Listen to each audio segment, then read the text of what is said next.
2025 में दिल्ली विधानसभा के लिए चुनाव होने वाले हैं। देखा जाए तो चुनावी तैयारियों के लिए मुश्किल से अब 6 महीने से भी कम का वक्त बचा हुआ है।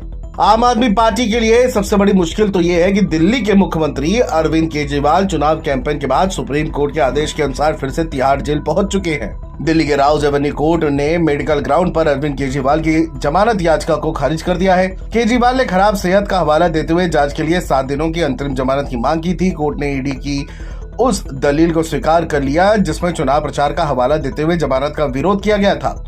ईडी का कहना है कि केजरीवाल की बीमारी इतनी गंभीर नहीं है कि उनको राहत मिल सके।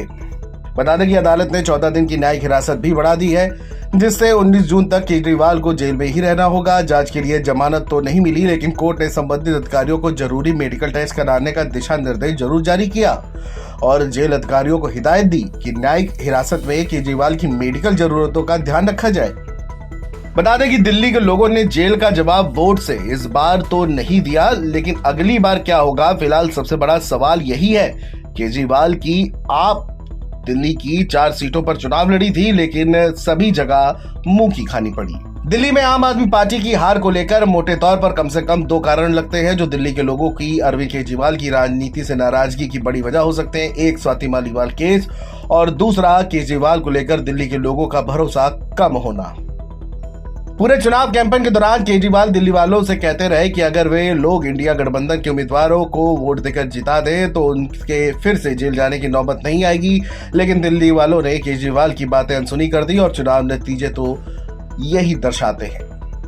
2020 के दिल्ली विधानसभा चुनाव में बीजेपी नेता केजरीवाल के आतंकवादियों से रिश्ता साबित करने की भरपूर कोशिश करते रहे।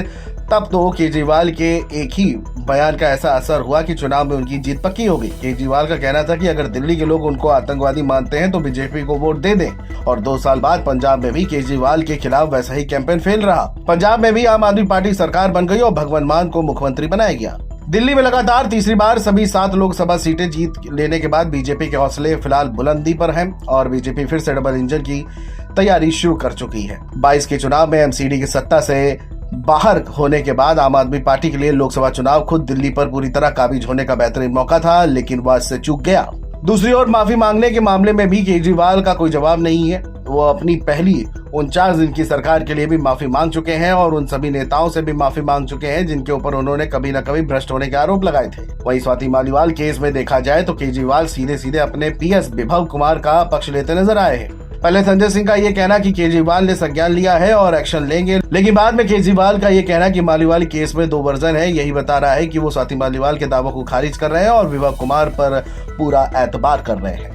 वहीं लोकसभा चुनावों के बीच केजरीवाल के जमानत पर बाहर आने के बाद मुख्यमंत्री आवास में हुई मारपीट की घटना का भी चुनावी नतीजों पर बड़ा असर देखा गया, जिसे अच्छे से हैंडल करके अरविंद केजरीवाल चुनाव पर असर होने से बचा सकते थे, लेकिन ऐसा हुआ नहीं। नतीजे यही दिखाते हैं।